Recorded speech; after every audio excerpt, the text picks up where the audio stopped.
కూర పొనగంటి కూర తీసుకుంటే 100 గ్రాముల పొనగంటి కూరలో 50 క్యాలరీల శక్తి వస్తుంది. కూరగాయల కంటే ఆకుకూరలు డబల్ ఎనర్జీని ఇస్తాయి.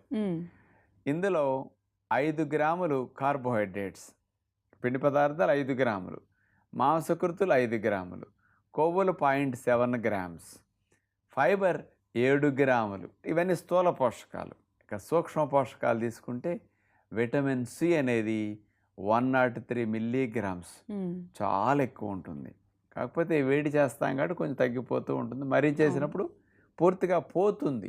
అట్లాగే ఇందులో ఉండే సూక్ష్మ పోషకాల్లో ఫోలేట్స్ అంటే ఫోలిక్ యాసిడ్ 48 మైక్రోగ్రామ్స్, అట్లాగే బీటా కెరోటిన్ కంటికి యాంటీ ఆక్సిడెంట్ లాగా 2 రకాలుగా బెనిఫిట్స్ ఇచ్చేది 5288 మైక్రోగ్రామ్స్. అన్నిటికంటే రిచ్గా విటమిన్ కే 578 మైక్రో